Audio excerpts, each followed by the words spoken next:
Glory to God. Living ക്രൈസ്റ്റിലേക്ക് നിങ്ങളേവരും ഞാൻ ചേർന്ന് സാധന ചെയ്തു. ഒരിക്കൽ കൂടി തിരുവചനവുമായി നിങ്ങളുടെ മുമ്പിലേക്ക് കടന്നു വരുവാൻ വലിയവനായ ദൈവനെ സഹായിച്ച എല്ലാ വഴികൾക്കുമായി ഞാൻ ദൈവത്തിന് നന്ദി പറയുന്നു. പ്രിയരെ, പ്രാരംഭമായി ഈ എപ്പിസോഡ് സ്പോൺസർ ചെയ്തിരിക്കുന്നത് UK നിന്ന് ഒരു അനുഗ്രഹിക്കപ്പെട്ട സിസാണ്. താൻ പേർ ഉൾപ്പെടുത്താൻ ആഗ്രഹിക്കുന്നില്ല. തൻ്റെ പ്രാർത്ഥനാ വിഷയം എന്ന് പറയുന്നത് തൻ്റെ കുടുംബത്തിൻ്റെ യഥാസ്ഥാനത്തിന് വേണ്ടിയാണ്. തൻ്റെ മക്കളും ഹസ്ബൻഡും ഒരുമിച്ച് ചേർന്ന് ദൈവനാമ മഹത്വത്തിനായിട്ട് അല്ലെങ്കിൽ ഇവർ മുമ്പോട്ട് പോകേണ്ടതിനായിട്ടും ശക്തമായി സുവിശേഷത്തിന് വേണ്ടി പ്രയോജനപ്പെടുന്നതിനായിട്ട് പ്രത്യേകമായി പ്രാർത്ഥന വിഷയം ചോദിക്കുന്നു. അതേപോലെ തന്നെ രണ്ടാമത്തെ പ്രാർത്ഥന വിഷയം എന്ന് പറയുന്നത് തൻ്റെ പ്രോപ്പർട്ടി വിൽക്കുവാനിടയായി തീർന്നു. ആ വിൽപ്പനയുടെ പൂർണ്ണമായ കാര്യങ്ങൾ ഇന്നും നടന്നിട്ടില്ല, അതിൻ്റെ എഴുത്ത് നടന്നിട്ടില്ല, അതിൻ്റെ സാമ്പത്തികമായ ചില വിഷയങ്ങൾ ഇന്നും നടക്കുന്നു.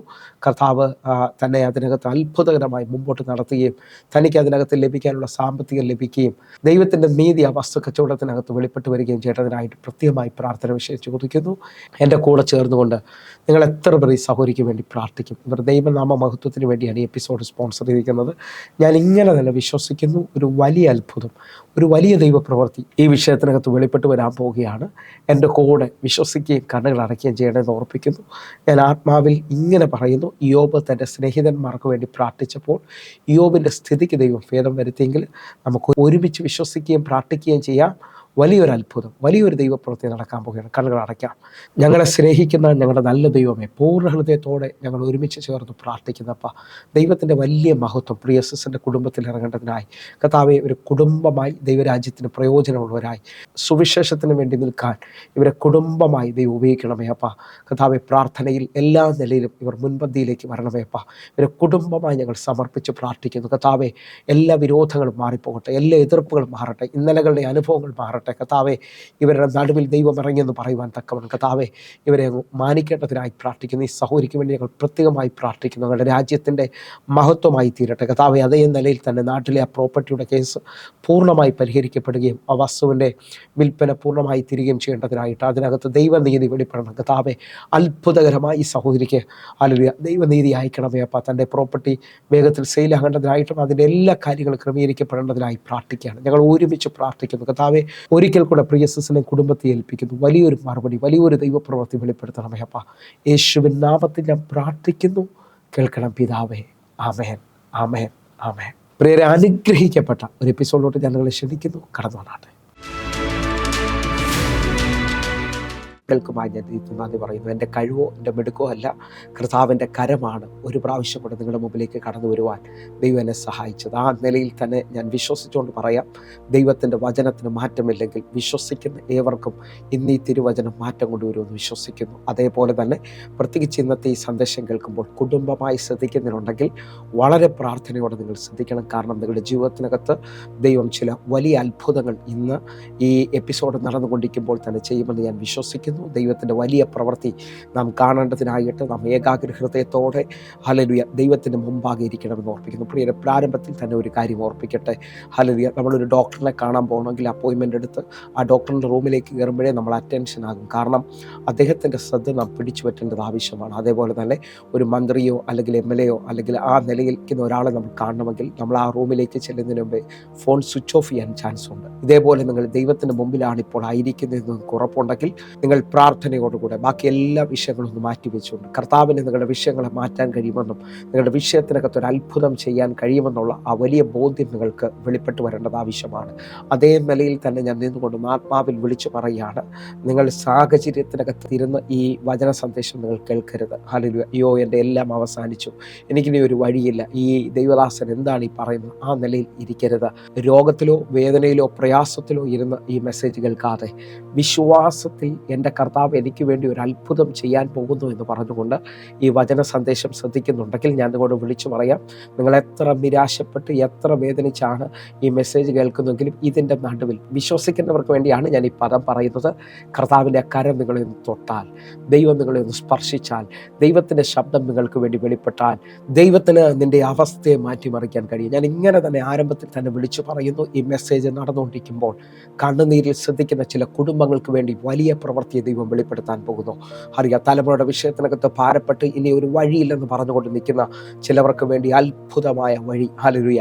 അടുത്ത മണിക്കൂറുകളിൽ നിങ്ങൾക്ക് ആ ഫോൺ കോൾ വരാൻ പോകുന്നു, വാട്സപ്പ് മെസ്സേജ് ആ മൊബൈലിൽ വരാൻ പോകുന്നു, ആ യൂണിവേഴ്സിറ്റിയിൽ നിന്ന് നിങ്ങൾക്ക് മെയിൽ ലഭിക്കാൻ പോകുകയാണ്. നിങ്ങൾ വിശ്വസിച്ച് നിങ്ങളുടെ തലമുറകൾക്ക് വേണ്ടി ഒരു അത്ഭുതം കർത്താവ് ചെയ്യാൻ പോകുന്നു. ആ മുടങ്ങിപ്പോയ വിവാഹത്തിനകത്ത് ഈ മണിക്കൂറുകളിൽ വീണ്ടും ഒരു എഴുന്നേൽപ്പ് സംഭവിക്കാൻ പോകുന്നു. കാരണം സാഹചര്യങ്ങളെ ജയിച്ച, സാഹചര്യങ്ങളുടെ മേളിൽ അത്ഭുതത്തെ ചെയ്യാൻ കഴിയുന്ന വലിയവനായ ദൈവത്തെ ഞാൻ നിങ്ങളെ സേവിക്കുന്നത്. ഒന്നുകൂടൊന്ന് പറഞ്ഞു കഴിഞ്ഞാൽ, എന്നെ കേൾക്കുന്നവരോട് ഞാൻ ആത്മാവിൽ വിളിച്ചു പറയാം, ഇന്നലെ രാത്രി വരെയും ഒന്നും കിട്ടാതെ മുമ്പോട്ടിനി എങ്ങനെയെന്ന് ചോദിച്ചുകൊണ്ട് രാവിലെ നിൽക്കുന്ന പത്രോസിന്റെ പടകിനെ യേശു തിരഞ്ഞെടുത്തുകൊണ്ട് പത്രോസിന്റെ പടകിൽ യേശുവിന് അത്ഭുതം ചെയ്യാൻ കഴിയുമെങ്കിൽ വാസ്തവമായിട്ട് വിശ്വസിക്കണം. ഞാൻ അതൊന്നുകൂടൊന്ന് തെളിവായി പറയട്ടെ.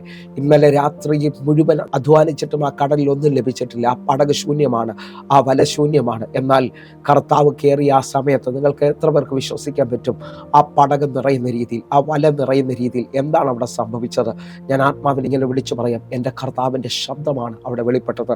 ദൈവത്തിൻ്റെ ശബ്ദം നിങ്ങളുടെ ജീവിതത്തിനകത്ത് വെളിപ്പെട്ടാൽ ശൂന്യതകൾ മാറാൻ പോവുകയാണ്, സാഹചര്യം മാറാൻ പോവുകയാണ്. ദൈവത്തിൻ്റെ വലിയ പ്രവൃത്തി ഇപ്പോൾ മുതൽ നിങ്ങൾ സ്വീകരിക്കാൻ തുടങ്ങണം. ഞാൻ ആത്മാവിൽ ആവേശത്തിൽ നിങ്ങളെ നോക്കി വിളിച്ചു പറയുകയാണ്, നിങ്ങൾ വിശ്വസിക്കാൻ പറ്റുമെങ്കിൽ അവൻ്റെ ശബ്ദം നിങ്ങളുടെ സ്ഥിതിയെ മാറ്റാൻ പോകുന്നു.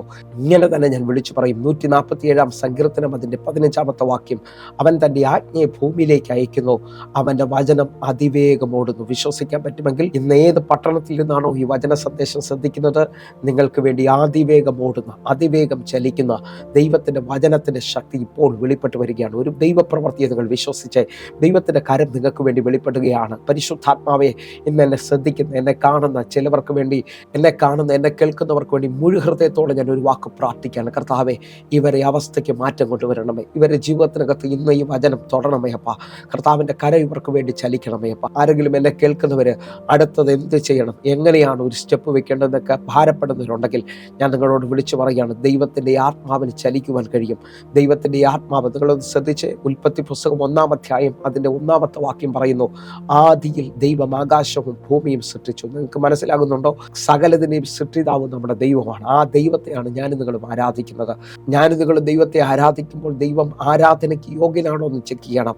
നിങ്ങൾ ശ്രദ്ധിച്ച്, അവൻ സൃഷ്ടിതാവാണ്. സൃഷ്ടിതാവിനെ മാത്രമേ ഞാനും നിങ്ങളും ആരാധിക്കാവൂ. എൻ്റെ കർത്താവ് ആദിയിൽ ആകാശവും ഭൂമിയും സൃഷ്ടിച്ചു. അടുത്ത പദം നിങ്ങൾ നോക്കി, ഭൂമി പാഴും ശൂന്യവും ആഴത്തിനുമിത് ഇരുളുമായിരുന്നു. നിങ്ങൾ ശ്രദ്ധിച്ച്, ഇതാ വാക്യം പറയുകയാണ്, ദൈവത്തിൻ്റെതാണ് സൃഷ്ടിയെങ്കിലും ഈ ഭൂമിയിൽ 3 തിന്മകൾ വാണുകൊണ്ടിരുന്നു. 1 പാഴായ, 2 ശൂന്യമാക്കപ്പെട്ട, 3 ഇരുളാക്കപ്പെട്ട അനുഭവത്തിനകത്ത്.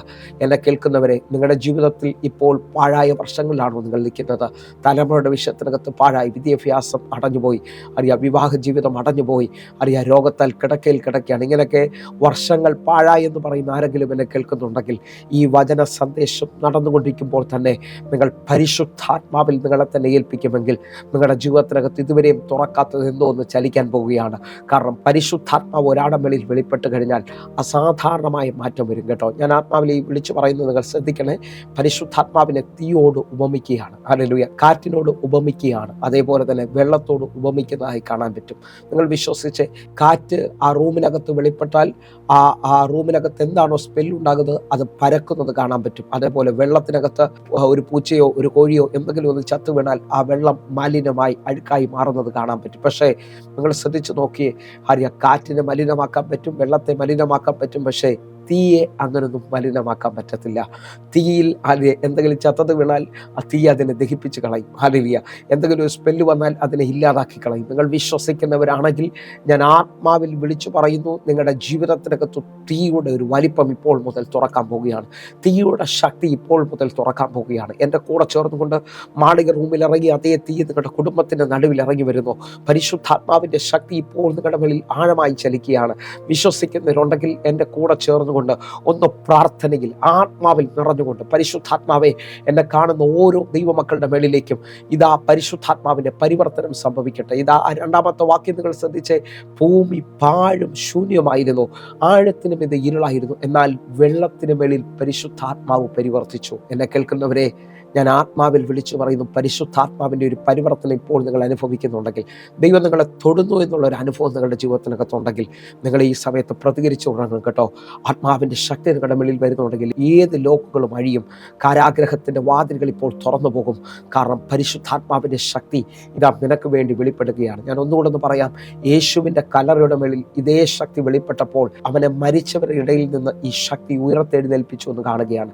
ജീവിതത്തിനകത്ത് മരിക്കണമെന്ന് തോന്നിയ അനുഭവത്തിൽ, ജീവിതത്തിനകത്ത് തീർന്നു എന്ന് തോന്നിയ അനുഭവത്തിൽ പരിശുദ്ധാത്മാവിൻ്റെ പരിവർത്തനം നിങ്ങളുടെ ജീവിതത്തിനകത്ത് വെളിപ്പെട്ടാൽ ഇപ്പോൾ നിങ്ങൾ എഴുന്നേൽക്കുന്ന ഒരു അനുഭവത്തിലേക്ക് നിങ്ങളുടെ ജീവിതത്തിനകത്ത് പുതിയത് നിങ്ങൾ പ്രതീക്ഷിക്കണം. എങ്കിൽ ഉൽപ്പത്തി പുസ്തകം 1:2 വാക്യത്തിൽ പറയുന്നു, പാഴായ ശൂന്യമായ ഇരുളായ ഭൂമിയുടെ മേളിൽ ഇതാ വെള്ളത്തിന് മേളിൽ പരിശുദ്ധാത്മാവ് പരിവർത്തിച്ചു. നിങ്ങൾ വിശ്വസിക്കാൻ പറ്റുമെങ്കിൽ ഒരുമിച്ച് എൻ്റെ കൂടെ ചേർത്തുകൊണ്ടെന്ന് പറയാം, പരിശുദ്ധാത്മാവിൻ്റെ ചലനം ഞാൻ അനുഭവിക്കുന്നു. ഒന്ന്, പാഴായ വർഷങ്ങൾ, പാഴായ തലമുറയുടെ അനുഭവങ്ങൾ. ഈ അനുഭവത്തിനകത്ത് നിൽക്കുമ്പോൾ ഞാൻ ആത്മാവിൽ വിളിച്ചു പറയുന്നു, നിങ്ങളൊരു എഴുന്നേൽപ്പ് കാണാൻ പോവുകയാണ്. ഞാൻ ഇങ്ങനെ ഒന്ന് ആത്മാവിൽ നിങ്ങളെ നോക്കി വിളിച്ചു പറയട്ടെ. വിശ്വസിക്കാൻ പറ്റുമെങ്കിൽ ഇപ്പോൾ ഒന്ന് ഏറ്റെടുത്തോ. ഒരു വലിയ ദൈവപ്രവൃത്തി നിങ്ങളുടെ ജീവിതത്തിൽ സംഭവിക്കാൻ പോകുന്നു. നിങ്ങളുടെ ജീവിതത്തിനകത്ത് ഭയങ്കരമായ ചലനമുണ്ടാകാൻ പോവുകയാണ്. 2, ശൂന്യമാക്കുന്ന അനുഭവം. ഇതാ വെള്ളത്തിന് മേളിൽ പരിവർത്തിച്ച അതേ പരിശുദ്ധാത്മാവ് ഇപ്പോൾ എന്നെ കാണുന്ന ചില കുടുംബങ്ങളിലേക്ക് ചലിച്ചാൽ, ഇന്ന് ഞാൻ വ്യക്തമായി കുടുംബങ്ങളെയാണ് ഫോക്കസ് ചെയ്യുന്നത്, കുടുംബങ്ങളെയാണ് തൊടുന്നത്. കുടുംബത്തിനകത്ത് നിൽക്കുന്ന വഴക്കുകൾ തീരുന്ന രീതിയിൽ, കുടുംബങ്ങളിൽ ഇന്നലത്തെ കാര്യങ്ങൾ പറഞ്ഞ് വേദനപ്പെടുന്ന അനുഭവത്തിനകത്ത് പരിശുദ്ധാത്മാവിൻ്റെ ചലനമുണ്ടായാൽ അവിടെ ശൂന്യമാക്കപ്പെടുന്ന എല്ലാ അനുഭവങ്ങളും മാറി വലിയ നിറവുകൾ, സന്തോഷത്തിൻ്റെ അനുഭവങ്ങൾ സംഭവിക്കാൻ പോവുകയാണ്. പരിശുദ്ധാത്മാവിൻ്റെ നിറവ് നിങ്ങളുടെ മേലിൽ വ്യാപരിക്കട്ടെ. ആത്മാവിൽ ഞാൻ വിളിച്ചു പറയുന്നു, എലീശയുടെ മുമ്പിൽ വന്ന പ്രവാചകന്റെ ഭാര്യ പറയുന്നു, കടഭാരം കാരണം എൻ്റെ 2 മക്കളെയും കടക്കാർ പിടിച്ചു കൊണ്ടുപോകാൻ പോവുകയാണ്. പക്ഷേ അവളുടെ വീട്ടിനകത്ത് എണ്ണയുടെ നിറവ് സംഭവിച്ചു. ഞാൻ ആത്മാവിൽ വിളിച്ചു പറയുന്നു, ഈ സമയം മുതൽ നിങ്ങളുടെ വീട്ടിൽ നിറവ് സംഭവിക്കാൻ പോവുകയാണ്. നിങ്ങളുടെ ജീവിതത്തിനകത്ത് അത്ഭുതം നടക്കാൻ പോവുകയാണ്. സ്വീകരിക്കുന്നവർ ഒരുമിച്ച് ചേർന്നുകൊണ്ട് വലിയ വിടുതലുകൾ, വലിയ ദൈവപ്രവർത്തികൾ ഇപ്പോൾ സംഭവിക്കാൻ തുടങ്ങുന്നു. യേശുവിൻ്റെ നാമത്തിൽ ഇപ്പോൾ തന്നെ ചില കുടുംബങ്ങളിൽ പരിശുദ്ധാത്മാവ് പരിവർത്തിക്കട്ടെ. ആ പരിവർത്തനത്തിനകത്ത്, ആ കുടുംബത്തിനകത്ത് പാഴായി എന്ന് പറയുന്ന എല്ലാ അനുഭവങ്ങളെയും തുടരണമേ കർത്താവേ. ശൂന്യമാക്കപ്പെട്ട സാമ്പത്തിക അവസ്ഥയെ, ശൂന്യമാക്കപ്പെട്ട അനുഭവങ്ങളെ ഇപ്പോൾ പരിശുദ്ധാത്മാവ് നിറവിലേക്ക് കൊണ്ടുവരണമേ ഞങ്ങൾ പ്രാർത്ഥിക്കുകയാണ്. തുറവുകൾ സംഭവിക്കട്ടെ, അത്ഭുതങ്ങൾ സംഭവിക്കട്ടെ, അതിശയങ്ങൾ സംഭവിക്കട്ടെ. ഇവരുടെ ജീവിതത്തിനകത്ത് ഇതുവരെയും അനുഭവിക്കാത്ത ചില വലിയ അനുഭവങ്ങൾ ഇവരുടെ ജീവിതത്തിനകത്ത് ഇപ്പോൾ മുതൽ വെളിപ്പെട്ടു വരട്ടെ. പരിശുദ്ധാത്മാവ് അത് ചെയ്യുന്നതിനായി സ്തോത്രം. ദൈവത്തിൻ്റെ പ്രവൃത്തി അതിനകത്ത് വെളിപ്പെടുന്നതിനായി സ്തോത്രം. 3-ാമത്തെ ചിന്ത അവിടെ കൊടുത്തിരിക്കുന്നത്, ഹല്ലേലൂയ, ആഴത്തിന് മീതെ ഇരുളായിരുന്നു എന്ന് പറഞ്ഞാൽ ജീവിതത്തിനകത്ത് ഇരുൾ വെളിപ്പെട്ടാൽ നമുക്ക് എന്ത് ചെയ്യണമെന്ന് അറിയാൻ പറ്റാതാവും. കാരണം തപ്പിത്തടയുന്നത് പോലാണ്. അടുത്തത് എന്ത് സംഭവിക്കും, മുമ്പോട്ട് എങ്ങനെ പോകും, ഇങ്ങനെയൊക്കെയുള്ള വലിയ ഭാരത്തിൽ, പ്രയാസത്തിൽ ഏതെങ്കിലും കുടുംബങ്ങളോ വ്യക്തികളോ എന്നെ ശ്രദ്ധിക്കുന്നുണ്ടെങ്കിൽ പരിശുദ്ധാത്മാവിൻ്റെ ശക്തി, ഇതാ മാളിക റൂമിൽ ഇറങ്ങിയ ആ വെളിച്ചത്തിൻ്റെ ശക്തി, ആ വലിയ വാതിൽ തുറക്കുന്ന ശക്തി ഇപ്പോൾ നിങ്ങളുടെ ജീവിതത്തിനകത്ത് തുറന്നു വരികയാണ്. നിങ്ങൾ എൻ്റെ കൂടെ ചേർന്നുകൊണ്ട് ഈ സമയത്ത് ചിലവർ ഏറ്റെടുത്തുകൊണ്ട് പ്രാർത്ഥിക്കുക. ഞാൻ വലിയ ദൈവശക്തി അനുഭവിക്കുന്നു. നിങ്ങളുടെ ജീവിതത്തിനകത്ത് ഇതുവരെയും ചലിക്കാത്തതുപോലെ ഒരു ഭയങ്കര ദൈവിക അനുഭവം, ഭയങ്കരമായ ദൈവിക ശക്തി ഇപ്പോൾ മൂവ് ചെയ്യുകയാണ്, ഇപ്പോൾ പ്രവർത്തിക്കുകയാണ്. ഒരു വലിയ ദൈവകൃപ ഇവരുടെ മേലിൽ ചലിക്കട്ടെ. ഇപ്പോൾ തന്നെ ആ ദൈവത്തിൻ്റെ ശക്തി ഇവരുടെ മേലിൽ നിഴലിടട്ടെ. വലിയ ദൈവശക്തി വെളിപ്പെട്ടു വരട്ടെ. 119 സങ്കീർത്തനം 105 വാക്യം പറയുന്നു, നിന്റെ വചനം എൻ്റെ കാലിന് ദീപവും എൻ്റെ പാതയ്ക്ക് പ്രകാശവുമാണ്. വിശ്വസിക്കാൻ പറ്റുമെങ്കിൽ ഈ കേട്ടുകൊണ്ടിരിക്കുന്ന ദൈവത്തിൻ്റെ വചനത്തിന് നിൻ്റെ ജീവിതത്തിലെ വാതിലുകളെ തുറക്കാൻ കഴിയും. ആത്മാവിൽ എൻ്റെ കൂടെ ചോർന്നൊന്ന് ബലാൽക്കാരിയാകാൻ പറ്റുമെങ്കിൽ, ഈ വചനത്തിനകത്തൊന്ന് മുറുകെ പിടിക്കാമെങ്കിൽ, എന്നെ കാണുന്ന, എന്നെ കേൾക്കുന്ന ചില കുടുംബങ്ങൾ തകർച്ചയിൽ നിന്ന് പുത്തൻ അനുഭവങ്ങളിലേക്ക്, പുത്തൻ എഴുന്നേൽപ്പുകളിലേക്ക് വരാൻ പോവുകയാണ്. അങ്ങനെ ശ്രദ്ധിക്കുന്ന ഓരോ ദൈവമക്കളോടും ഇന്നത്തെ വചന സന്ദേശം ഞാൻ ആമുഖം എന്ന നിലയിലൊന്ന് പറഞ്ഞു പ്രാർത്ഥിക്കാൻ പോവുകയാണ്. നിങ്ങളുടെ ജീവിതത്തിനകത്ത്, നിങ്ങളുടെ കുടുംബത്തിനകത്ത് നിങ്ങൾ തകർന്ന വ്യക്തിയാണോ, നിങ്ങൾ യേശുവിനെ ഇൻവൈറ്റ് ചെയ്യുക. നിങ്ങളുടെ തകർച്ചയിൽ നിന്ന് നിങ്ങൾ അത്ഭുതം കാണാൻ പോകുന്നു. എന്നെ കേൾക്കുന്നവരെ, തകർന്ന കുടുംബങ്ങളെ പണിയുന്ന യേശുവിൻ്റെ സാന്നിധ്യം ഇതാ വെളിപ്പെട്ട് വരികയാണ്. ഞാൻ കുറെ വാക്യം എന്ന നിലയിൽ ഒരു വാക്യം നിങ്ങൾക്ക് വേണ്ടി വായിക്കാൻ ആഗ്രഹിക്കുന്നു. സങ്കീർത്തനം 127 അതിൻ്റെ 1-ാമത്തെ വാക്യത്തിലേക്ക്, യഹോവ വീട് പണിയാതിരുന്നാൽ പണിയുന്നവർ വൃഥാ അധ്വാനിക്കുന്നു, യഹോവ പട്ടണം കാക്കാതിരുന്നാൽ കാവൽക്കാർ വൃഥാ ജാഗരിക്കുന്നു. പ്രിയരെ, വായിച്ചു കേട്ട വാക്യത്തിനകത്തെ ആഴം നിങ്ങൾ ശ്രദ്ധിച്ചു നോക്കേ. യഹോവ വീട് പണിയാതിരുന്നാൽ പണിയുന്നവർ വൃഥാ അധ്വാനിക്കുന്നു, യഹോവ പട്ടണം കാക്കാതിരുന്നാൽ കാവൽക്കാർ വൃഥാ ജാഗരിക്കുന്നു. നിങ്ങൾ ശ്രദ്ധിക്കാൻ പറ്റുമെങ്കിൽ കുടുംബത്തെക്കുറിച്ചാണ് തൊടുന്നത്. നിങ്ങൾ ശ്രദ്ധിച്ചു നോക്കേ. യഹോവ വീട് പണിയാതിരുന്നാൽ പണിയുന്നവർ വൃഥാ അധ്വാനിക്കുകയാണ്. നിങ്ങൾ ഈ വചനത്തെ ആഴമായി ശ്രദ്ധിക്കുമ്പോൾ അതിനകത്തൊരു ആഴം നമുക്ക് കാണാൻ കഴിയും. പണിയാനും ചാൻസ് ഉണ്ട്, പണിയാതിരിക്കാനും ചാൻസ് ഉണ്ട്. എൻ്റെ ഭാഷയിൽ ഞാൻ വിശ്വസിക്കുന്നത് ഏൽപ്പിച്ചു കൊടുക്കുന്നതിനെ പണിയും. ഹല്ലേലൂയ. കർത്താവിനെ ക്ഷണിച്ച് കർത്താവിൻ്റെ കയ്യിലേക്ക് ഏൽപ്പിച്ചതൊന്നും ഇതുവരെയും തകർന്നതായി കാണുന്നില്ല. കാരണം ആവർത്തന പുസ്തകം 1-ാം അധ്യായം അതിൻ്റെ 17-ാമത്തെ വാക്യം പറയുന്നു, നിങ്ങൾക്ക് അധികം പ്രയാസമുള്ളതിനെ എൻ്റെ അടുക്കൽ കൊണ്ടുവരിക, ഞാനതിനെ തീർത്തു തരും. നിങ്ങളുടെ ജീവിതത്തിനകത്ത് പ്രയാസത്തിലും ഭാരത്തിലുമാണോ നിങ്ങൾ നിൽക്കുന്നത്? നിങ്ങളുടെ ജീവിതത്തിനകത്ത് ഇന്ന് ഈ മെസ്സേജ് നടന്നുകൊണ്ടിരിക്കുമ്പോൾ കർത്താവിനെ നിങ്ങളൊന്ന് ഏൽപ്പിക്കാൻ പറ്റുമെങ്കിൽ, സങ്കീർത്തനം 55-ാം അധ്യായം അതിൻ്റെ 22-ാമത്തെ വാക്യം പറയുന്നു, നിന്റെ ഭാരം യഹോവയുടെ മേൽ വെച്ചുകൊള്ളുക, അവൻ നിന്നെ പുലർത്തും. വിശ്വസിക്കുന്നവരുണ്ടെങ്കിൽ എൻ്റെ കൂടെ ചേർന്നുകൊണ്ട് ഇതാ പണിയുന്ന ദൈവത്തിൻ്റെ കരത്തിലേക്ക്. ഇരമ്യാവിനോട് ചോദിച്ചാൽ ഇരമ്യാ പ്രവാചകന്റെ പുസ്തകം 18 1 മുതൽ താഴോട്ടുള്ള വാക്യങ്ങൾ നോക്കിയാൽ പ്രവാചകനോട് പറയും, നീ കുശവൻ്റെ വീട്ടിലേക്ക് വരിക, അവിടെ വെച്ച് എൻ്റെ വചനങ്ങളെ ഞാൻ നിന്നെ കേൾപ്പിക്കും. കുശവൻ പണിയുന്നവനാണ്. ഒരു പാത്രം അവൻ്റെ കയ്യിൽ നിന്ന് തകർന്നു പോകുന്നു, ഇല്ലാതായിത്തീരുന്നത് കാണാൻ പറ്റും. പക്ഷേ അവൻ അതിനെ തനിക്കിഷ്ടമുള്ള ഒരു പാത്രമായി മെനഞ്ഞെടുക്കുന്നത് കാണാൻ പറ്റും. നിങ്ങളുടെ കുടുംബം, നിങ്ങളുടെ ജീവിതം തകർച്ചയിലാണ് എന്നെ ശ്രദ്ധിക്കുന്നതെങ്കിൽ ഇപ്പോൾ മുതൽ എന്നെ ശ്രദ്ധിക്കേണ്ടവർ പറയേണ്ടത്, കർത്താവെ ഞാൻ എന്നെ ഏൽപ്പിച്ചു തരുന്നു, ഞാൻ എന്നെ മുറ്റും നൽകുകയാണ്, കർത്താവെ അങ്ങനെ പണിയണമേ. ഒന്നുകൂടെ ഒന്ന് ശ്രദ്ധിക്കാൻ പറ്റുമെങ്കിൽ മത്തായിയുടെ സുവിശേഷം 16-ാം അധ്യായം അതിൻ്റെ 18-ാമത്തെ വാക്യം പറയുന്നു, ഞാൻ എൻ്റെ സഭയെ പണിയും, പാതാള ഗോപുരം അതിനെ ജയിക്കുകയില്ല. നിങ്ങൾ വിശ്വസിക്കുന്നവരാണെങ്കിൽ എൻ്റെ കൂടെ ചേർന്ന് ഈ 2 വാക്യങ്ങളുടെ ആഴം നിങ്ങൾ ശ്രദ്ധിക്കണം. ഒന്ന്, യഹോവ വീട് പണിയാതിരുന്നാൽ പണിയുന്നവർ വൃഥാ അധ്വാനിക്കുന്നു എന്ന് പറഞ്ഞാൽ പണിഞ്ഞു കഴിഞ്ഞാൽ അത് അത്ഭുതമാണ്. പണിയാതിരുന്നാൽ എങ്ങും എത്താത്തൊരു അനുഭവത്തെയാണ് നമ്മൾ കാണുന്നത്. എന്നാൽ ഇതാ കർത്താവ് തൻ്റെ സഭയെക്കുറിച്ച് പറയുകയാണ്, ഞാൻ അത് പണിഞ്ഞിരിക്കും, ഞാൻ എൻ്റെ സഭയെ പണിഞ്ഞിരിക്കും, പാതാള ഗോപുരങ്ങൾ അതിനെ ജയിക്കുകയില്ല എന്ന് പറഞ്ഞാൽ ഇനി എന്തെല്ലാം എതിരുകളുണ്ടെങ്കിലും കർത്താവ് തൻ്റെ സഭയെ പണിഞ്ഞിരിക്കും എന്നുള്ളത് ഉറപ്പാണ്. എന്നെ കാണുന്ന ശുശ്രൂഷകർ ഉറപ്പോടെ ധൈര്യത്തോടെ പറയണം, കർത്താവെ അങ്ങ് എന്നിലൂടെ സഭ പണിയുന്നതിനായി നന്ദി, ഞാനും ഇതിൻ്റെ പങ്കാളിയായി തീരുന്നതിനായി സ്തോത്രം, കർത്താവിൻ്റെ കരം അതിനകത്ത് വെളിപ്പെട്ടതിനായി സ്തോത്രം, എന്നെ ഈ സഭയിലാക്കിയതിന് നന്ദി എന്ന് പറഞ്ഞുകൊണ്ട് ഈ മിനിറ്റുകൾ പ്രാർത്ഥിക്കണം. എന്നാൽ കുടുംബ വിഷയത്തെ നിങ്ങൾ നോക്കിയാൽ യേശുവിനെ അതിലേക്ക് ക്ഷണിച്ചു കഴിഞ്ഞാൽ യേശു ഇടിച്ചു കയറുന്നതിൻ്റെ വിഷയത്തിൽ വരുന്നയാളല്ല എന്ന് വചനം നാം പഠിച്ചു നോക്കുമ്പോൾ നമുക്ക് കാണാൻ കഴിയും. വെളിപ്പാട് പുസ്തകം 3-ാം അധ്യായം അതിൻ്റെ 20-ാമത്തെ വാക്യം നമ്മളൊന്ന് വായിക്കാൻ പോവുകയാണ്. ഞാൻ വാതിൽക്കൽ നിന്ന് മുട്ടുന്നു, ആരെങ്കിലും എൻ്റെ ശബ്ദം കേട്ട് വാതിൽ തുറന്നാൽ ഞാൻ അവൻ്റെ അടുക്കൽ ചെന്ന് അവനോടും അവൻ എന്നോടും കൂടെ അത്താഴം കഴിക്കും. ഈ വചന ശബ്ദം കേൾക്കുമ്പോഴും കർത്താവ് നിങ്ങളുടെ വാതിൽക്കൽ മുട്ടുകയാണ്. കർത്താവ് ഇടിച്ചു കയറി വരുന്ന ഒരാളല്ല. നിങ്ങൾ നിങ്ങളുടെ ജീവിതത്തിലേക്ക്, നിങ്ങളുടെ കുടുംബത്തിലേക്ക് കർത്താവിനെ ക്ഷണിക്കുമെങ്കിൽ അവിടെ ഒരു അത്ഭുതം കർത്താവ് ചെയ്യുന്നത് കാണാൻ പറ്റും. എന്നെ കേൾക്കുന്നവരെ എല്ലാ ഗസ്റ്റുകളും രാത്രിയാകുമ്പോൾ അവരുടെ ഭവനങ്ങളിലേക്ക് തിരിച്ചു പോകുകയാണ്. പക്ഷേ എൻ്റെ കർത്താവിൻ്റെ പ്രത്യേകത, ക്ഷണിച്ചു കഴിഞ്ഞാൽ, വാതിൽ തുറന്നു കഴിഞ്ഞാൽ നിന്നോടും എന്നോടും കൂടെ അവൻ അത്താഴം കഴിക്കുന്നവരാണ്. ഹല്ലേലൂയ എന്ന് പറഞ്ഞാൽ വിട്ടുപിരിയാൻ പിന്നെ കഴിയത്തില്ല. നിങ്ങൾ സ്വീകരിക്കുന്നവരാണെങ്കിൽ ഈ ലോകത്തിൽ മാത്രമല്ല എന്നേക്കുമായി കൂടെ ഇരിക്കുന്നവനെ കാണാൻ കഴിയും. അനാഥനാക്കത്തിൽ എന്ന് പറഞ്ഞ ദൈവത്തിൻ്റെ കരം ഇന്ന് ചിലവരെ തൊടുമാറാകട്ടെ. ദൈവം നിങ്ങളെ ആശ്വസിപ്പിക്കുമാറാകട്ടെ. ഇപ്പോൾ ഈ വാക്യത്തിൻ്റെ അടിസ്ഥാനത്തിൽ ഹൃദയത്തിൻ്റെ വാതിൽ തുറന്നുകൊണ്ട് കർത്താവിനെ ക്ഷണിച്ചു കഴിഞ്ഞാൽ കർത്താവ് നമ്മോടുകൂടെ അത്താഴം കഴിക്കുമെന്നുള്ളതാണ്. അതേ നിലയിൽ തന്നെ കനാവിലെ കല്യാണ വീട്ടിലേക്ക് നമ്മൾ വരികയാണ്. യോഹന്നാന്റെ സുവിശേഷം 2-ാം അധ്യായം അതിൻ്റെ 2-ാമത്തെ വാക്യം, യേശുവിനെയും ശിഷ്യന്മാരെയും കല്യാണത്തിന് ക്ഷണിച്ചിരുന്നു. നിങ്ങൾ ശ്രദ്ധിക്കാമെങ്കിൽ ഈ വാക്യത്തിനകത്ത് വലിയ ആഴമുണ്ട്. ഇതാ കല്യാണ വീട്ടിൽ യേശുവിനെയും ശിഷ്യന്മാരെയും ക്ഷണിച്ചിരുന്നു. ക്ഷണിക്കാത്ത ഇടത്ത് എൻ്റെ കർത്താവ് പോയതായി കാണുന്നില്ല. പക്ഷേ നിങ്ങൾ വിശ്വസിക്കേണ്ടവരാണെങ്കിൽ എൻ്റെ കർത്താവ് ഇതാ നിങ്ങളുടെ ഭവനത്തിലേക്ക്, ഞാൻ ആത്മാവിൽ ഇങ്ങനെ ഒന്ന് വിളിച്ചു പറയാം, സക്കായിയുടെ വീട്ടിൽ ചെന്ന എൻ്റെ കർത്താവ് ആ ഭവനത്തെ നോക്കി വിളിച്ചു പറഞ്ഞു, ഇന്ന് ഈ ഭവനത്തിൻ്റെ രക്ഷ വന്നിരിക്കുന്നു. നിങ്ങൾ വിശ്വസിക്കാൻ പറ്റുമെങ്കിൽ കാനാവിലെ കല്യാണ വീട് നമുക്ക് എല്ലാവർക്കും അറിയാം. യേശു കർത്താവ് അവിടെ ക്ഷണിക്കപ്പെട്ടവനായി വരുമ്പോൾ അവിടെ 3-ാം ദിവസം വീഞ്ഞ് അവസാനിക്കുകയാണ്. ഞാൻ ആത്മാവിൽ ഇങ്ങനൊരു പദം നിങ്ങളെ നോക്കി ആരംഭത്തിൽ വിളിച്ചു പറയുന്നു, യേശുവിനെ ഇൻവൈറ്റ് ചെയ്യുക നിങ്ങളുടെ കുടുംബത്തിലേക്ക്, നിങ്ങളുടെ വ്യക്തിപരമായ ജീവിതത്തിലേക്ക്. യോഹന്നാന്റെ സുവിശേഷം 1-ാം അധ്യായം അതിൻ്റെ 12-ാമത്തെ വാക്യം പറയുന്നു, അവൻ്റെ നാമത്തെ കൈക്കൊണ്ട് അവൻ്റെ നാമത്തിൽ വിശ്വസിക്കുന്ന ഇവർക്കും ദൈവത്തിൻ്റെ മക്കളാകുവാൻ അധികാരം തന്നു. ആ അധികാരത്തിൽ ജീവിക്കുന്നതിനോട് ഞാൻ വിളിച്ചു പറയാം, ജീവിതത്തിനകത്ത് ഒന്നുമില്ലാത്തവന് പോലെ ആയിത്തീരത്തില്ല. കാരണം എൻ്റെ ദൈവം സകലതും ഉളവാക്കുന്നവരാണ്, സൃഷ്ടിതാവാണ്. നിൻ്റെ ജീവിതത്തിനകത്ത് എന്തെല്ലാം ആവശ്യങ്ങളുണ്ടോ, ദാവീദ് പറയുന്നു, ദാസനായവൻ വിളിച്ചു പറയുന്നു, യഹോവ എൻ്റെ ഇടയനാകുന്നു, എനിക്കൊന്നിനും മുട്ടുണ്ടാകത്തില്ല. വിശ്വസിക്കുന്നവരുണ്ടെങ്കിൽ ഇപ്പോൾ തന്നെ ഇടയൻ്റെ വലിപ്പം നിങ്ങൾ അനുഭവിക്കട്ടെ. നിങ്ങളുടെ ജീവിതത്തിനകത്ത് ഇതുവരെയും തുറക്കാത്ത, ഇതുവരെയും വെളിപ്പെടാത്തത് എന്തോ ഒന്ന് വലിപ്പമായി തുറന്നു വരാൻ പോകുന്നു. ആത്മാവിൽ മുഴു ഹൃദയത്തോടെ സ്വീകരിക്കാൻ പറ്റുന്നവർ സ്വീകരിച്ചോ. എൻ്റെ കർത്താവ് ഇതാ നിങ്ങളുടെ ജീവിതത്തിനകത്ത് ഒരു അത്ഭുതം ചെയ്യാൻ പോകുന്നു. ഒന്ന്, കാനാവിലെ കല്യാണ വീട്ടിൽ അവർ യേശുവിനെ ഇൻവൈറ്റ് ചെയ്തു. ഇൻവൈറ്റ് ചെയ്ത പ്രകാരം 3-ാമത്തെ ദിവസം അവനും ശിഷ്യന്മാരും ഇതാ ആ വീട്ടിലേക്ക് ചെല്ലുകയാണ്. ആ വീട്ടിൽ വരുന്ന സമയത്ത് ആ വീട്ടിലെ കണക്കൂട്ടലുകളെല്ലാം തെറ്റുന്ന രീതിയിൽ അവിടുത്തെ വീഞ്ഞ് അവസാനിക്കുകയാണ്. എന്നെ കേൾക്കുന്നവരെ, ഇതാ അറിയാം, ഈ കുടുംബം അല്ലെങ്കിൽ ഈ ഭവനത്തിൻ്റെ പ്രത്യേകത നിങ്ങൾ ശ്രദ്ധിച്ചോ. ഭവനമാണെങ്കിലും വിവാഹമാണെങ്കിലും ജനനമാണെങ്കിലും മരണമാണെങ്കിലും 3 അക്ഷരങ്ങളിലാണ് വെളിപ്പെട്ട് നിൽക്കുന്നത്.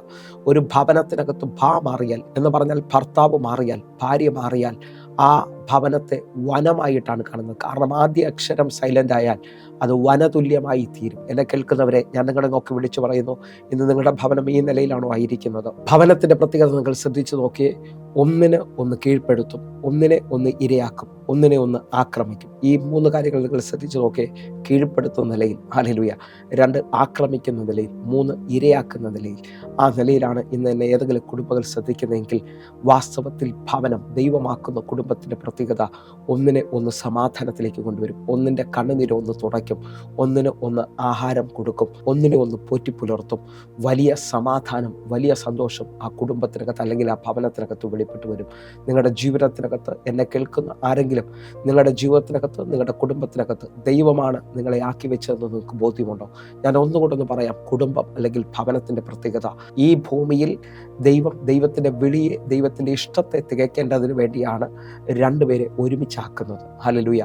വർദ്ധിച്ച് പെരുകുക എന്നും ഭൂമിയെ വാഴുക എന്നുള്ളതും ആദ്യ വാക്കുകളാണ് ദൈവത്തിൻ്റെത്. ഇന്ന് നിങ്ങളെ ഈ ഭൂമിയിലാക്കിയത് വർദ്ധിച്ചു പെരുകാൻ വേണ്ടിയാണ്. അറിയാം, നിങ്ങളുടെ തലമുറകളെ നിങ്ങൾ അനുഗ്രഹത്തോടെ കാണട്ടെ. ഞാൻ ആത്മാവിൽ വിളിച്ചു പറയുന്നത്, ദീർഘായുസ് കൊണ്ട് നിങ്ങളെ ദൈവം തൃപ്തി വരുത്തട്ടെ. ആ നിലയിൽ തന്നെ നിന്നുകൊണ്ട് ഞാൻ ഒരു പദം കൊണ്ടൊന്ന് വിളിച്ചു പറയുകയാണ്, ദൈവമാണ് ഹല്ലേലൂയ മനുഷ്യൻ തനിയിരിക്കുന്നു നന്നല്ല എന്നുകൊണ്ട് ഞാൻ അവന് തക്ക തുണയെ ഉണ്ടാക്കി കൊടുക്കുമെന്ന് അരുൾ ചെയ്തത്. ഉൽപ്പത്തി പുസ്തകം 2:18. അപ്പോൾ എന്നെ കേൾക്കുന്നവരെ, തക്ക തുണയുടെ പ്രത്യേകത നിങ്ങൾ തിരിച്ചറിയണം. ഒന്നുകൂടെ ഒന്ന് പറഞ്ഞു കഴിഞ്ഞാൽ, ഈ ഭൂമിയിൽ 3 തലത്തിലെ ആൾക്കാരെ നമുക്ക് കാണാൻ പറ്റും. ഇണയായിട്ട് വിവാഹം കഴിച്ചവർ എന്ന് പറഞ്ഞാൽ അറിയാം, ചില സമയങ്ങളിൽ പെട്ടെന്ന് കണ്ടു കൈകാലുകൾ കാണിച്ച് അറിയാം വേഗത്തിൽ പ്രേമത്തിൽ വിവാഹിതരായവരെയാണ് എൻ്റെ ഭാഷയിൽ ഇണയെന്ന് പറയുന്നത്. ഇണ എന്ന് പറയുന്നത് മൃഗങ്ങളെല്ലാം ഇണചേരുകയാണ് ചെയ്യുന്നത് എന്ന് പറഞ്ഞാൽ ഒരു സീസണിൽ മാത്രമേ അത് നിലനിൽക്കത്തുള്ളൂ. ഇച്ചിരി കഴിയുമ്പോൾ പ്രശ്നങ്ങൾ അതിനകത്ത് വെളിപ്പെടുന്നത് കാണാൻ പറ്റും. രണ്ടാമത്തത് തുണയാണ്. തുണയെന്ന് പറയുന്നത് സൗന്ദര്യത്തിലും സമ്പത്തിലും ആശ്രയിച്ചിരിക്കുന്നതാണ്. വലിയ കുടുംബമാണ്, വലിയ നിലയിലാണ് എന്ന് കണ്ട് മക്കളെ കൊണ്ടുപോയി കെട്ടിച്ചിട്ട് പിന്നത്തതിൽ അത് വലിയ പ്രശ്നമായി തീരുന്നത് ഞാൻ കാണാറുണ്ട്. പക്ഷേ തക്ക തുണ എന്ന് പറയുന്നത് ദൈവം ചെയ്യുന്നതാണ്, ദൈവം ഒരുക്കുന്നതാണ്. നിങ്ങൾ വിശ്വസിക്കുന്നവരാണെങ്കിൽ ഇന്ന് എന്നെ കേൾക്കുന്ന കുടുംബങ്ങൾ തക്ക തുണയിലേക്ക് ആയിത്തീരട്ടെ. ദൈവം ഞങ്ങളെ ഈ ഭൂമിയിലാക്കി, ദൈവമാണ് ഞങ്ങളെ യോജിപ്പിച്ചത്. ഞങ്ങളുടെ ഭവനത്തിനകത്ത് ഞങ്ങളുടെ കുറവുകളെ തീർക്കുന്നത് ദൈവമാണ്. ഞങ്ങളുടെ നടുവിൽ ദൈവമുണ്ടെന്ന് ഞങ്ങൾ വിശ്വസിക്കുന്നു. ഞാൻ ഈ പദം പറയുമ്പോൾ ശ്രദ്ധിക്കണം, നിങ്ങളുടെ കുടുംബത്തിൻ്റെ നടുവിൽ ആരാണ് വെളിപ്പെട്ട് നിൽക്കുന്നത്? യേശു ആണെങ്കിൽ യേശുവിൻ്റെ സമാധാനം, യേശുവിൻ്റെ സന്തോഷം, യേശുവിൻ്റെ സകല നന്മകളും നിങ്ങൾ അനുഭവിക്കും. അതേസമയം നിങ്ങളുടെ കുടുംബത്തിനകത്തൊരു ഹല്ലേലൂയ പ്രശ്നമുണ്ടാക്കുന്ന ആളാണ് നിങ്ങളുടെ നടുവിൽ നിൽക്കുന്നതെങ്കിൽ ആ കുടുംബം മുഴുവൻ തകരുന്നത് കാണാൻ പറ്റും. ഒരു ഇരുട്ടിൻ്റെ ശക്തിയാണ് നിങ്ങളുടെ നടുവിൽ നിൽക്കുന്നതെങ്കിൽ നിങ്ങളുടെ കുടുംബം ഗതി പിടിക്കാത്ത നിലയിലേക്ക് പോകും. തകർച്ച മാത്രമായിരിക്കും കാണുന്നത്. ഒന്നുകൂടെ നിങ്ങൾക്ക് മനസ്സിലാകുന്ന ഭാഷയിൽ പറയാം, നിങ്ങളുടെ കുടുംബത്തിൻ്റെ നടുവിൽ ഒരു ചിരിക്കുന്ന മനുഷ്യനാണ് നിങ്ങളുടെ നടുവിൽ വന്നിരിക്കുന്നതെങ്കിൽ നിങ്ങളുടെ കുടുംബമായി ചില മിനിറ്റുകൾ കഴിയുമ്പോൾ അദ്ദേഹത്തിൻ്റെ വാക്കുകൾ ചിരിക്കുന്നത് കാണാൻ പറ്റും. അതേസമയം ശത്രുതയും പ്രശ്നവും ഉണ്ടാക്കുന്ന ഒരാളാണ് നിങ്ങളുടെ കുടുംബത്തിൻ്റെ നടുവിൽ വന്ന് നിൽക്കുന്നതെങ്കിൽ ഏതോ മിനിറ്റുകൾ കഴിയുമ്പോൾ നിങ്ങളുടെ കുടുംബത്തിനകത്ത് ശത്രുതയും പ്രശ്നങ്ങളും സംഭവിക്കാൻ തുടങ്ങും. നിങ്ങളുടെ കുടുംബത്തിൻ്റെ മധ്യത്തിൽ ആരാണോ വരുന്നത് അവൻ്റെ വലിപ്പം നിങ്ങൾ കാണാൻ തുടങ്ങും. എങ്കിൽ എന്നെ കേൾക്കുന്നവരെ, ആദിമ മനുഷ്യനായ ആദത്തെ ഹൗവയും ഒരുമിച്ചാക്കി അവരെ നടുവിൽ കുടുംബത്തെ ഉറപ്പിച്ച വലിയവനായ ദൈവം നിങ്ങളുടെ കുടുംബത്തിനകത്ത് വരണം. അവിടെയാണ് കുറവുകൾ പരിഹരിക്കപ്പെടാൻ പോകുന്നത്. അവിടെയാണ് ഇമ്മാനുവേലിൻ്റെ ശക്തി വെളിപ്പെട്ട് വരുന്നത്. ഒന്നിനും കുറവില്ലാതെ എന്നെ നടത്തുന്ന ഒരു ദൈവമുണ്ട്. അങ്ങനെ വിശ്വസിക്കുന്നവരുണ്ടെങ്കിൽ ഇപ്പോൾ തന്നെ ആ കരം ഉയർത്തിപ്പിടിച്ചു നന്ദി പറയണം. അപ്പോൾ നമ്മൾ കനാവിലെ കല്യാണ വീട്ടിലേക്ക് മടങ്ങി വരികയാണ്. ഇതാ അവർ യേശുവിനെ ഇൻവൈറ്റ് ചെയ്തു. 2, ഇതാ അമ്മ മറിയം എന്ന് പറയുകയാണ്, ഇവിടെ വീഞ്ഞു തീർന്നു പോയി, എല്ലാം അവസാനിച്ചു എന്ന നിലയിലാണ് മറിയ പറയുന്നത്. ഇവർക്ക് വീഞ്ഞില്ല. യേശുവിനെ രണ്ടാമത്തെ ചിന്ത ഇൻഫോം ചെയ്യുകയാണ്. നിങ്ങളുടെ വിഷയങ്ങളെ, നിങ്ങളുടെ ഏത് കടുംകട്ടിയായിട്ടുള്ള വിഷയങ്ങളെയും യേശുവിനെ ഇൻഫോം ചെയ്യണം. ഞാൻ ആദ്യം പറഞ്ഞതുപോലെ ആവർത്തന പുസ്തകം 1:17 അധികം പ്രയാസമായതിന് എൻ്റെ അടുക്കൽ കൊണ്ടുവരിക. ഇൻഫോം ചെയ്യാൻ പറ്റുമെങ്കിൽ നിങ്ങളുടെ ജീവിതത്തിനകത്ത് വലിയ പ്രവർത്തികൾ വെളിപ്പെടും. കാനാവിലെ കല്യാണ വീട്ടിൽ ഇതാ യേശു പറയുന്നു, എൻ്റെ നാഴികയായില്ല എന്ന് പറയുമ്പോൾ യേശുവിലേക്ക് ശ്രദ്ധ തിരിക്കേണ്ടതിന് ഇതാ അമ്മ മറിയ ആ ബാല്യക്കാരോട് പറയുകയാണ്, ഇവൻ എന്തെങ്കിലും പറഞ്ഞാൽ അത് നിങ്ങൾ ചെയ്യണം. എന്നെ കേൾക്കുന്നവരുണ്ടെങ്കിൽ ഈ സമയത്ത് യേശുവിനെ അതിനകത്ത് ഇൻവോൾവ് ചെയ്യുകയാണ്. ഹല്ലേലൂയ. നിങ്ങളുടെ കുടുംബ വിഷയത്തിനകത്ത് എന്തെങ്കിലും വലിയ പ്രതിസന്ധിയിലാണെങ്കിൽ നിങ്ങൾ ചാടിക്കേറി ഡിസിഷനുകൾ എടുക്കരുത്. ആദിമ മനുഷ്യർ അല്ലെങ്കിൽ ആദ്യത്തെ കുടുംബം തകർന്നു പോകാൻ ഒറ്റ റീസണേ ഉള്ളൂ, ഹവ്വ ഒറ്റയ്ക്ക് ഡിസിഷൻ എടുത്തതാണ്. ഹല്ലേലൂയ. പാമ്പ് വന്ന് കളിപ്പിക്കുമ്പോൾ അല്ലെങ്കിൽ സർപ്പം വന്ന് കളിപ്പിക്കുന്ന സമയത്ത് സർപ്പത്തോട് ഹവ്വായിക്ക് പറയാമായിരുന്നു, എനിക്കൊരു ഭർത്താവിനെ ദൈവം തന്നിട്ടുണ്ട് കേട്ടോ, ഞാൻ അയാളോടൊന്ന് ചോദിക്കട്ടെ. അല്ലെങ്കിൽ ഹവ്വായിക്ക് പറയരുത്, എന്നെ ദൈവമാണ് ഈ തോട്ടത്തിൽ ഏൽപ്പിച്ചത്, ഞാൻ ഈ തോട്ടത്തിലെ ഉടമസ്ഥനായ ദൈവത്തോട് ഒരു കാര്യം ചോദിക്കട്ടെ എന്ന് ചോദിക്കാമായിരുന്നു. പക്ഷേ അവൾ ആരോടും ചോദിച്ചില്ല, അവൾ തന്നെ ഡിസിഷൻ എടുത്തു. ഇങ്ങനെ തന്നെ ഡിസിഷൻ എടുക്കുന്ന ഭർത്താവാണെങ്കിലും ഭാര്യയാണെങ്കിലും ഞാൻ നിങ്ങളെ നോക്കി ആത്മാവിൽ വിളിച്ചു പറയുന്നു, ആ കുടുംബം ഒത്തിരി നിലനിൽക്കത്തില്ല, അവർ ഒത്തിരി മുമ്പോട്ട് പോകത്തില്ല. കാരണം അവരുടെ ജീവിതത്തിനകത്ത് തകർച്ചകൾ സംഭവിക്കാം, വഴക്കുകളും പ്രശ്നങ്ങളും ഉണ്ടാകാം. ആദ്യമ കുടുംബം തകർന്നു പോയത് ഹവ്വ ഒറ്റയ്ക്ക് ഡിസിഷൻ എടുത്തുകൊണ്ടാണ്. രണ്ടാമത് അവർ പരസ്പരം കുറ്റപ്പെടുത്തിയവരാണ്. അവർ നിങ്ങളുടെ കുടുംബത്തിൽ പരസ്പരം നിങ്ങൾ കുറ്റപ്പെടുത്തുന്നവരാണെങ്കിൽ ഞാൻ ആത്മാവിൽ ഇങ്ങനെ വിളിച്ചു പറയാൻ, ചില മിനിറ്റുകൾ കഴിയുമ്പോൾ നിങ്ങൾ ഒറ്റപ്പെടുന്ന അനുഭവത്തിലേക്ക് വരും. ആ നിലയിൽ നിങ്ങൾ തുടരാതെ നിങ്ങളുടെ ജീവിതത്തിനകത്ത് യേശുവിനെ നിങ്ങൾ ക്ഷണിക്കാൻ തയ്യാറാകുക, യേശുവിനെ നിങ്ങൾ ഇൻഫോം ചെയ്യാൻ തയ്യാറാകുക, യേശുവിനെ നിങ്ങൾ ഇൻവോൾവ് ചെയ്യിക്കാൻ തയ്യാറാകുക. എൻ്റെ കർത്താവെ, ഈ വിഷയത്തിൽ എന്നെ ഒന്ന് സഹായിക്കണമെന്ന് പറഞ്ഞുകൊണ്ട് ബൈബിൾ മുഴുവൻ ശ്രദ്ധിച്ചു നോക്കിയാൽ എൻ്റെ ദൈവം സഹായകനാണെന്ന് കാണാൻ കഴിയും. പരിശുദ്ധാത്മാവ് ഏറ്റവും നല്ല സഹായകനാണ്. പരിശുദ്ധാത്മാവിൻ്റെ സാന്നിധ്യം നിങ്ങളുടെ കുടുംബത്തിനകത്ത് വെളിപ്പെട്ട് വരട്ടെ. കർത്താവ് വലിയ സഹായകനാണെന്ന് വിശ്വസിക്കുന്നവരുണ്ടെങ്കിൽ എൻ്റെ കൂടെ ചേർന്നുകൊണ്ട് ഈ സമയത്ത് പ്രാർത്ഥിക്കാൻ തുടങ്ങണം. അപ്പോൾ 3 ചിന്തകളാണ് ഞാൻ നിങ്ങളെ ഈ സമയത്ത് ഓർപ്പിച്ചത്. 1, ഇൻവൈറ്റ് ചെയ്യുക. 2, ഇൻഫോം ചെയ്യുക. 3, ഇൻവോൾവ് ചെയ്യിക്കുക. എല്ലാ വിഷയത്തിനകത്തും ദൈവത്തെ നിങ്ങൾ അറിയിച്ചുകൊണ്ട് ദൈവത്തെ അത് ഏൽപ്പിക്കാൻ പറ്റുമെങ്കിൽ അതിനകത്ത് വലിയ കാര്യങ്ങൾ സംഭവിക്കും. അങ്ങനെ ഉണ്ടെങ്കിൽ 4ാമത്തെ ചിന്ത ദൈവത്തിൻ്റെതാണ്. ദൈവം അത് ഇൻസ്ട്രക്ട് ചെയ്യാൻ തുടങ്ങും, ദൈവം അത് ഇൻസ്ട്രക്ട് ചെയ്യാൻ തുടങ്ങും, ദൈവം അത് ഏറ്റെടുക്കാൻ തുടങ്ങും. ഇന്ന് ഞാൻ ആത്മാവിൽ വിളിച്ചു പറയുന്നു, കാനാവിലെ കല്യാണ വീട്ടിൽ മാനുഷിക ചിന്തയിൽ എല്ലാം അവസാനിച്ചതാണ്. പക്ഷേ എൻ്റെ ദൈവം ആ കൽപാത്രങ്ങൾ ഏറ്റെടുത്തു. വിരുന്നു വഴി പറയുന്നു, എൻ്റെ ലൈഫിൽ ഇങ്ങനെ ഒരു വീഞ്ഞ് ഞാൻ കുടിച്ചിട്ടില്ല. നിങ്ങളുടെ ജീവിതത്തിനകത്ത് ഏറ്റവും വലിയ സീസൺ തുറക്കാൻ പോവുകയാണ്. നിങ്ങളുടെ കുടുംബം എഴുന്നേൽക്കാൻ പോവുകയാണ്. നിങ്ങളുടെ തലമുറകൾ അത്ഭുതങ്ങൾ കാണാൻ പോവുകയാണ്. വിശ്വസിക്കുന്നവരുണ്ടെങ്കിൽ ഞാൻ നിങ്ങളോട് വിളിച്ചു പറയും, നിങ്ങൾ പ്രാർത്ഥനയ്ക്ക് വേണ്ടി ഒരുങ്ങുന്നവരാണെങ്കിൽ ഈ കാണുന്ന നമ്പറുകൾ നിങ്ങൾ വിളിക്കണം. നിങ്ങൾക്ക് നേരിട്ട് കാണണമെങ്കിൽ ഞാൻ കൊല്ലത്താണ് താമസിക്കുന്നത്, നിങ്ങൾ കടന്നു വരാൻ തയ്യാറാകണം. വലിയ ദൈവപ്രവർത്തികൾ ഈ സമയം മുതൽ നിങ്ങൾ വിശ്വസിക്കുന്നവരാണെങ്കിൽ എൻ്റെ കൂടെ ചേർന്നുകൊണ്ടൊന്ന് പ്രാർത്ഥിച്ചോ. വലിയ ദൈവപ്രവൃത്തി ഇപ്പോൾ നിങ്ങളുടെ ജീവിതത്തിനകത്ത് സംഭവിക്കുകയാണ്. പരിശുദ്ധാത്മാവിൻ്റെ വലിയ നിറവ് ഈ സമയത്ത് ഒരുങ്ങുക, സ്വീകരിക്കുക. ദൈവത്തിൻ്റെ വലിയ പ്രവൃത്തിയാണ് ഈ സമയത്ത് സംഭവിക്കുന്നത്. കണ്ണുകൾ അടയ്ക്കാം, നമുക്ക് ഒരുമിച്ച് പ്രാർത്ഥിക്കാം. ഞങ്ങളെ സ്നേഹിക്കുന്ന ഞങ്ങളുടെ നല്ല ദൈവമേ, പൂർണ്ണ ഹൃദയത്തോടെ തകർന്നതിനെ പണിയുന്ന, അല്ലെങ്കിൽ ജീവിതത്തിനകത്ത് ഇനി എങ്ങും എത്തത്തില്ലെന്ന് പറഞ്ഞതിനെ അത്ഭുതമാക്കാൻ കഴിയുന്ന അങ്ങയുടെ കരം ഇപ്പോൾ അനേക മക്കളെ തൊടട്ടെ. ആ രോഗം സൗഖ്യമാകട്ടെ, ആ കുടുംബ പ്രശ്നം തീരട്ടെ, അവരുടെ ജീവിതത്തിനകത്ത് തലമുറയുടെ വിഷയത്തിനകത്ത് ഒരു അത്ഭുത വഴി തുറക്കട്ടെ. വിവാഹ ജീവിതം തകർന്നു പോയ ആ കുടുംബത്തെ ഞങ്ങൾ ഏൽപ്പിച്ച് പ്രാർത്ഥിക്കുന്നു. കർത്താവെ, വിവാഹം മുടങ്ങിപ്പോയി ആരൊക്കെയോ ശ്രദ്ധിക്കുന്നു. കർത്താവെ, മുമ്പോട്ടുള്ള വാതിലുകൾ അടഞ്ഞുപോയവർക്ക് വേണ്ടി ഞാൻ പ്രാർത്ഥിക്കുന്നു. പരിശുദ്ധാത്മാവെ, വലിയൊരു അത്ഭുതം അങ്ങ് ചെയ്യണമേ അപ്പ. ദൈവത്തിൻ്റെ പ്രവൃത്തി അങ്ങ് വെളിപ്പെടുത്തണമേ. യേശുവേ, അങ്ങയുടെ തിരക്തത്താൽ ഞാൻ പ്രാർത്ഥിക്കുകയാണ്. വലിയ ദൈവപ്രവൃത്തി ഇപ്പോൾ സൗഖ്യമായി വിടുതലായി എന്നെ കാണുന്ന കുടുംബങ്ങളുടെ മേളിൽ വെളിപ്പെട്ട് വരട്ടെ. ഇവരുടെ നന്മ ഇപ്പോൾ ഞാൻ ഉറപ്പിക്കുകയാണ്. ഇവർ അത്ഭുതം കാണാൻ പോകുന്നു. യേശുവിൻ്റെ നാമത്തിൽ ഞാൻ പ്രാർത്ഥിക്കുന്നു. ഇവരുടെ ജോലിയിൽ വരെ വലിയ ദൈവപ്രവൃത്തി സംഭവിക്കുന്നതിനായി നന്ദി. യേശുവിൻ നാമത്തിൽ പ്രാർത്ഥിക്കുന്നു. കേൾക്കണം പിതാവേ. ആമേൻ. പ്രിയരെ, ഈ വചന സന്ദേശം നിങ്ങൾക്ക് വലിയ അനുഗ്രഹമായെന്ന് വിശ്വസിക്കുന്നു. വേഗത്തിൽ തന്നെ വിളിക്കുകയും പ്രാർത്ഥിക്കുകയും ചെയ്യണമെന്ന് ഓർപ്പിക്കുന്നു. വലിയ ദൈവപ്രവൃത്തി ഈ മണിക്കൂറുകൾ വിശ്വസിക്കുക. നിങ്ങളുടെ കുടുംബം ഒരത്ഭുതം കാണാൻ പോവുകയാണ്. നിങ്ങളുടെ കുടുംബത്തിനകത്ത് യേശു ഒരു വലിയ അത്ഭുതം ചെയ്യാൻ പോവുകയാണ്. വിശ്വസിക്കുക. ദൈവപ്രവൃത്തി നിശ്ചയം. കർത്താവിൻ്റെ കരം നിങ്ങൾക്ക് വേണ്ടി വെളിപ്പെടട്ടെ. God bless you. ആമേൻ.